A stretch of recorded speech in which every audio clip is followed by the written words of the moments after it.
right, here we are with another episode, another time for us to be together, another opportunity with going to school with Dr. B. Have you ever wondered why some people are more successful than others faster? Like, some people who go on this journey and you say, okay, they say, I'm getting ready to start this, I'm getting ready to do this, I'm going to make it happen. And all of a sudden, 6 months later, they're doing it, where others say it. And then 5 years later, they're still saying, I'm going to make it happen. I'm going to make this journey go. I'm going to do something spectacular in the world. And it just takes a little bit of a time. Well, part of it, and today we're going to talk about some of the things, the do's and the don'ts, as we've been talking about over the last few weeks. And last week I talked about the importance of a coach, but this week I really want to talk about some of these do's and don'ts that you need to do, because I want to make this practical. I want to make it so that you don't only leave with you writing down all these things and you're saying, okay, I'm going to do this, I'm not going to do this, I'm going to take on this, I'm not going to take on that. Uh, but you actually have something that you can say, I'm going to do this week, and I'm going to make a difference. And this week I want to start with the at least in this one, on the don't. And the reason I want to start with the don't is because it's something that I struggle with. It's something that, as I get up in the morning and I think about my day and all the things that I need to get done, I think this is probably one of the don'ts that I actually do the most. It's one of the things that gets you into trouble and stops you from succeeding, because you literally have too much on your plate. And then after you put too much on your plate, you get really stuck in, what do I get rid of? What can I take away? It's easier not to do it at all than it is to take away after you started it. And so this key point right here on number 11, which I guess would be 41 at the same time, if we're splitting them up, do's and don'ts. So it's 11 through 15 today. Don't take on too much at once. So in the next 30 days, I want you to be able to concentrate on creating at least one habit and mastering and focusing on that one habit, maybe two, three at the most, and doing those three things well instead of doing the 9 things that you want to do mediocre. I'm planning on doing the same thing. I'm talking to myself as I'm thinking about all the different things and areas that I got myself into and what I want to get done, and making this video and putting it out there and making sure that I'm listening to my own advice.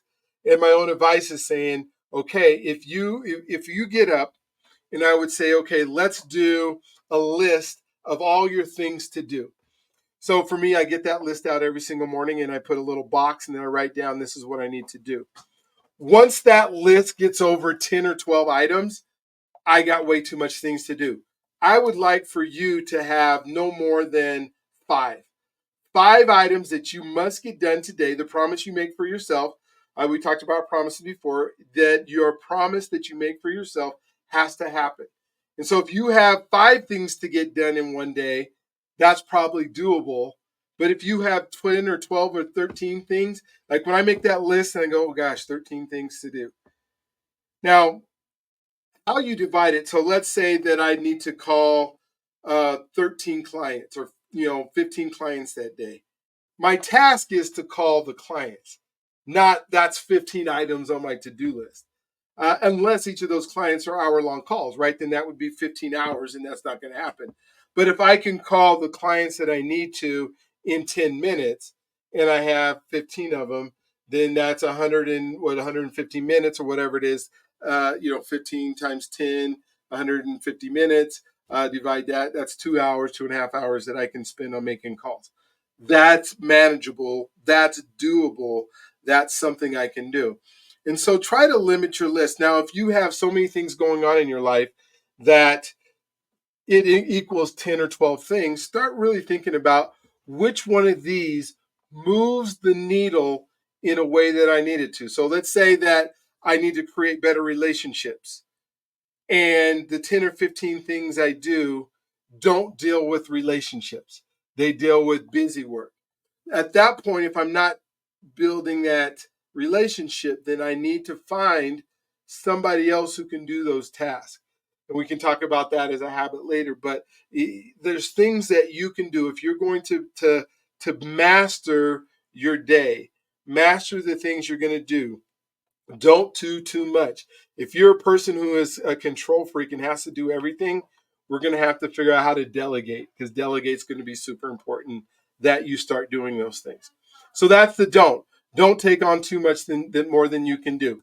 So now the next 30 days, or not the next 30 days, the do that's in here is emphasize the power of gradual habit building for long-term success. So if it takes 21 days to create a habit, you're just at the beginning of that habit, right? So that gradual success. So let's say it's brushing my teeth, and I haven't been doing it, or flossing. One of the things that I found out that as I get older, that my teeth aren't as strong and nimble as they were, and it seems like the cavities that were filled when I was a kid need to be refilled when I'm an adult. And so flossing was something that I never did, and so I decided I wanted to build a habit of flossing. Well, I know it was going to take 21 days to build that habit, but where could I do it? And I think it was what's the folks that, what are they called, that help you clean your teeth? I can't even think of their name. And I have friends. I apologize to the friends that are dental hygienists. But when they're doing my cleaning, they said, "Well, why don't you do it when you're in the shower?" And I thought about it and I go, well, yeah, I could do that, because if I take a shower every day, there's no reason I can't floss. So I got the little green thing to floss, and I put it on the thing where the soap goes. And then every day when I take my shower, before I get out, I floss my teeth. Now I've been doing it for a couple of years now, and it's something I can't. It's hard to go, like when I go to the shower and the floss is gone. I'm like, oh no, what am I going to do? How I need to get some more floss?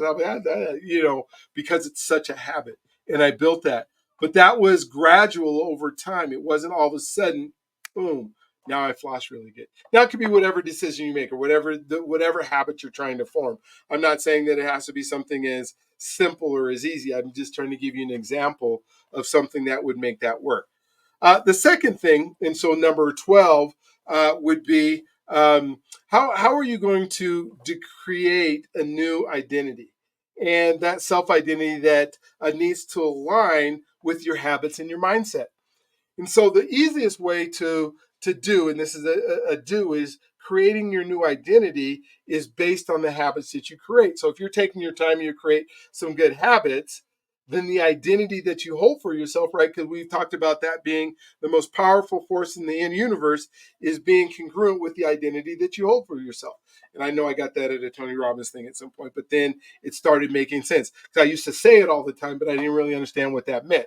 But what I know is the way that you become the person you need to be in order to do the thing that you were put on this earth to do means that you probably have to change the identity that you hold for yourself. You have to change that person that you are in order to do the thing that you're doing. I was just doing a podcast not too long ago with a young man who had some. He said he was called catching a case, right? So he caught one case and he caught another case, and pretty soon 9 years of his life was gone into a prison.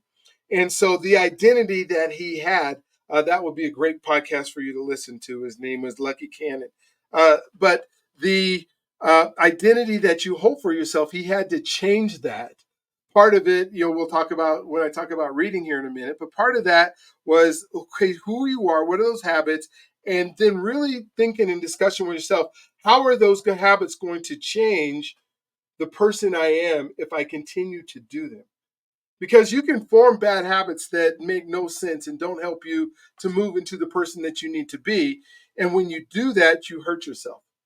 When you don't change those habits into the person that you need to be, and you just create a habit, like a habit of watching television every single night of nonsense that doesn't help you or serve you. Now, I'm not saying if it's entertaining and it relaxes you and stops you, but if you do that for a half hour or maybe an hour, that's great. If you come home at 5 o'clock at night and 5 hours later you watch 5 hours of television that did not move the needle, then I'm going to say then that's too much. That's over obsessive of not being able to do the thing you need to do in order to create that. So as you're creating your identity, you don't just wake up and say, I got a new identity. You say you backwards engineer it and you go to, and I'm going to talk about re-engineering here in a few lessons, but one of the things that you do is you backwards say, these are the habits I want to create, and these habits will serve me in this way. And then once you do that, now you can really look at, okay, these habits that I have are moving the needle so that I can become that person that I need to be. So what goes with that is that's the do, is you're creating a new identity. The don't in this scenario is you don't want to negate or the purpose of somebody who can dictate who you are. This becomes real easy because if you look up to somebody, or you're somebody that maybe is a boss of yours, and you have to show up for work every day, and that person you're showing up for work is just this nasty, mean person, they can begin to dictate who you are because they dictate your attitude. And when they dictate your attitude, if your attitude is not an attitude of gratitude, it's an attitude of anger, that will determine your altitude. And you're either going to be flying high or you're going to be flying into stuff. And if you are angry every day, and if you are frustrated every day, and you are not getting results every day, we need to check, are others dictating who you are? Are you allowing the things that they say to you, or the things that say about you, to change your countenance? Are you allowing them to change your joy? Are you allowing them to change your happiness? Are you allowing them to change the way you show up when you get home to your kids? Are you allowing them to dictate how you show up when you show up with your wife when you get home? Are you allowing them, based on what they said that meant nothing to your life, to dictate the person that you're becoming? Or are you coming home and saying, you know what? I got to shut that stuff at the door. I need to walk through. I need to say, this is what I need to do.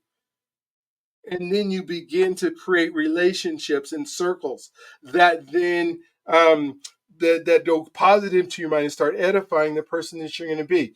If that means that you got to get away from those people at the lunchroom because you eat lunch with them, if you got to get rid of them because they're your friends and they pull you down because you're frustrated when you get home after you spend time with them, by all means, that's something that you need to do. All right, so now the third one. So this is number 13. Read, read, read. There's something about reading that allows you to change who you are. The same podcast that I was just talking to with Lucky Cannon on it, that we did, and then we were talking about how he was passing his time in prison. And what he realized and what he told me, and this is a statistic that I had no idea. And he said that 70% of the people that are incarcerated read at a fourth grade to eighth grade level. And what that tells you is they don't read, right? Because if they read a lot, then they would no longer be reading at a fourth grade to an eighth grade level. And so he says, because you don't have a vocabulary, and if you're cussing all the time, and these are the things that you're saying, and you have a very limited vocabulary, you don't know how, because when we think of we think words, right? The words that go into our mind is how we think. Now, we see pictures when we think, but we also think and we interpret those into words. And the less vocabulary that you have, the less words you have to explain what's going on. And then that turns into emotion, and those emotions turn into bad decisions. People make decisions based on emotion, and they back it up with logic, right? And so the less words you have, the less ability you have to deal with the emotions that are channeling or helping you make the decisions that you make. And so by reading and continuing to read and get better at reading, you now have the ability to have more words. Now you have different people, different associations that are in your mind. Now, you can say you do this by watching videos or watching even me today. And I would say, yes, watching me is great. And watching other people on YouTube and watching other people doing stuff is phenomenal and is great. And you're going to learn a lot. But there's something about picking up a book or picking up a piece of paper or picking up even, an article on the internet and reading. There's a chemical reaction that happens in your body. If we talk about the neurosciences of it, there's something that happens in your body that takes the things that you're seeing with your eye and interprets it back into your brain. Because what happens in reading is you have to create the pictures in reading. When I'm talking to you, I'm creating the pictures for you in many cases when I'm explaining or I'm giving examples or I'm giving, a description of something. Now you see those pictures in your mind based on the ones that I interpreted for you because they were in my mind. When you read, you now have the ability to create those pictures in your mind that can serve you based on what you read. If they talk about a blue flower that allows you to see in a beautiful green meadow and it sticks out, all of our meadows are different. All of our green has a different hue because we all think in different shades. And none of us, two of us, probably think the exact same one. We think of the deepness of the blue that's in the flower that I talk about. Some of you thinking of this light blue pastel color. Some of you are thinking about a deep blue, almost purple flower based on what you enjoy and what you love. And so that brings pleasure to you different than if I explain what that color is. So it's important to read. And so I will put in the description here different materials, a website where you can go to my Amazon link. Will be Dr. B. AMZ.com, drbamz.com will then be my suggested reading list that you can start reading, whether it's a Napoleon Hill Think and Grow Rich, or it's something else that the magic of thinking big, or even my book, right, the There Is No Tiger, whatever it is that you're reading, The Power of One by Ed Milet. There are so many great books that are out there that will allow you to now take the association from somebody. And I know I spent a little bit more time on that one because it's one of the biggest habits that you can form that's going to change your identity and who you are. With that, Longs, is don't try to do everything by yourself. Don't try to do everything by yourself. I was at a thing today, and we were talking about a collective, not a collaborative. You need to get yourself in a collective of people that are doing stuff, not where you just show up and you collaborate on something, but you truly get in a collective of people that are going the same direction. Now, I say this often: if you were the smartest person in the room you're in the wrong room. Now, somebody's got to be the smartest person in the room. It just doesn't need to be you. Not right now. Not while you're trying to be. Now, if you're the professor or you're the one teaching the class, maybe you should be the smartest person in the room. But even then, when I've been teaching classes or when I've taught my classes at the university, I hope that I can learn as much from my students as my students are learning from me. And so that collective of people that are in the room with you, this is not a journey that you need to do by yourself. In fact, I would submit to you, if you try to do it by yourself, you are doomed to failure. You're doomed to repeating history. What a collective can do is say, hey, we tried that before, and we see you going down the wrong road. Oh, you want to be accountable to yourself. Not going to happen, because we are creatures of our own emotions. We are creatures of our own desires. We are creatures of our own belief system. And if we're trying to be accountable only to ourselves, you have to be a super special person who has that kind of dedication, who has that kind of willpower, that allows you to do that. You need to be accountable to a group of people that can keep you going in the direction that you would love to go. All right, so that's number 13. Number 14, that we have in here is, you inside of that you need to find a mentor. It is so important, and I think I talked about this one a little bit before. Is finding that mentor and finding a person. I think I even had a whole lesson on that. Is the importance of, you know, a mentor versus a coach. In fact, that was a lot of what last week was about, is defining what that is. And so making sure that you find a mentor and not, again, isolate yourself. So the do is make sure you find a mentor and coach. Go back to the week before when we talked so much and built that up. And then build meaningful with that, though. Not just the mentor that you have, but more important, I want you to really build meaningful relationships.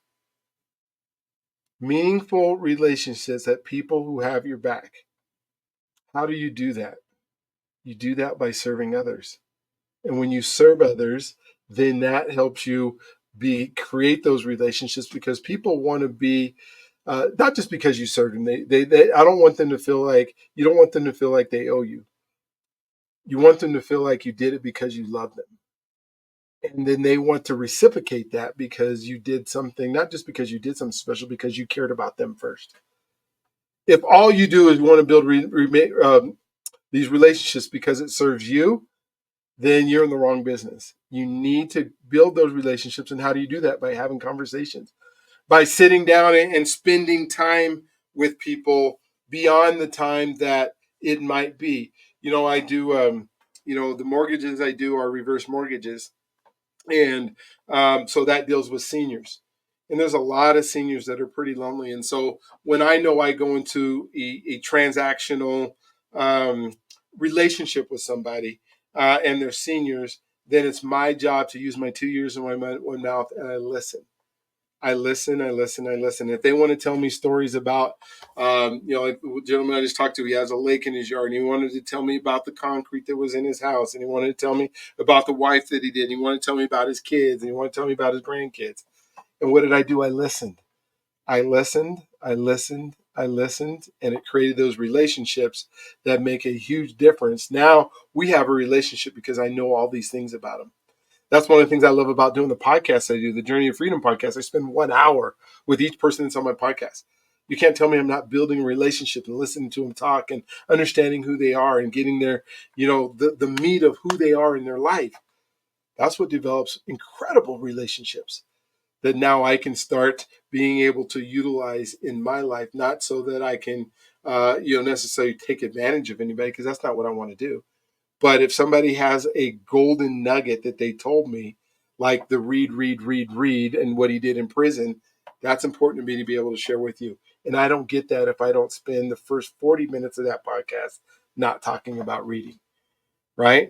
And so it's important to be in with like-minded people, but you still have to venture out to people who are not just like-minded, right? So you just have to really, I guess, in this one, I just want you to avoid the trap of going it alone. You can't do it by yourself, nor should you, nor has God planned it that way. He created us for relationship. I'll say again, he created us for relationship. He didn't create us to do it by ourselves.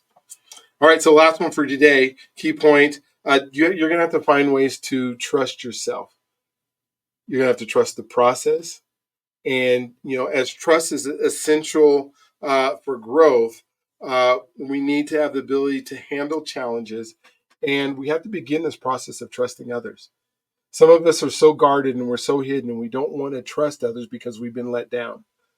But in order to go through life with somebody, and again, if you serve somebody, it's a lot easier to trust because you know the character. But you have to be vulnerable enough to say, I know there's a possibility of being let down, but I'm going to trust anyways. I'm going to trust, I'm going to trust, I'm going to trust. I'm not saying you just trust somebody blindly. I'm not saying, okay, let me go give you, $10,000 of my money without due diligence of saying why you need to trust that person. I'm just saying you still need to make moves while you're trusting. And we'll talk about that later too as we go through 8 pillars of trust and why they're so important and the things that you do in order to allow yourself to trust people. What I want you to do right now is just think, who do I trust? Why do I trust them? And how can I gain more relationships with that kind of trust? Who do I trust? Why do I trust them? And how can I gain better relationships with that type of trust? Um, And then the last thing that in the last don't, now that I don't trust people because of what somebody did to me, I want you not to ignore the trauma of difficult experiences. I want you to be able to name it. I want you to be able to address it. And then I want you to begin the process of healing that trauma. And that might mean you need to go find somebody that you can talk to, like a therapist. It might mean that you're just journaling. One of the things that is important is you got to get it out. I was watching Sesame Street when I was a kid, and Rosie Greer, who was a football player, came on Sesame Street, and he said, "It's okay to cry. Crying takes the sad out of it." And I even remember the song from when I was 4 years old, watching Sesame Street. But how important it is that we begin to deal with that trauma, because it's a barrier. It's a barrier to us being able to trust ourselves and others if we don't deal with the things that happen.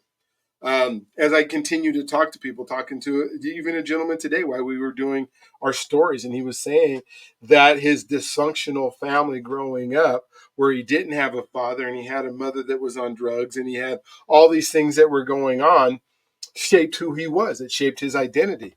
And he's just now at 35 years old dealing with what that led him to be and the identity that he created for himself as a result of it. And now he feels so much better that he's dealing with it now. He's asking himself, why did I wait so long to deal with something that was so impactful and hurtful in my life? You know, and so there are strategies that can deal with unresolved emotional or mental blocks that may help you progress. And so, whether it's reading a book about the strategies, or like I said, finding somebody's, I don't want you to ignore the things that have happened to your past. I'm getting ready to take a group of men to Alabama in the last weekend of January 2025, so that we can not only deal with our own past traumas, we get to deal with the traumas of the past that we are still living through. That is part of not only, I would just say, our DNA, but part of our story, part of how we interact with each other, how our grandmas interact with us, how our moms interacted, how our dads interacted with us, all comes from some of the things that's happened over, the last 400 years. And so dealing with that allows us to move forward. So thank you for another time. We will next week. We'll go through 16 through 20 as we get all the way to 30. But just wanted to make sure that you got as much things that practical ideas that you can now go take and do something with this week. This is not theoretical. This is not, hey, these are tried and true, things that we're going to think about. This is actual stuff that works if you apply yourself. And if the goal is to change the person you are so you can be the person that you need to be, the reason that God put you on this earth to do, it takes creating some of these habits and do some of these do's and don't some of these don'ts. So you guys have an awesome, wonderful, just incredible day today. Don't forget that you, my friend, are God's greatest gift, and He loves you to allow Him to. And we'll see you next week.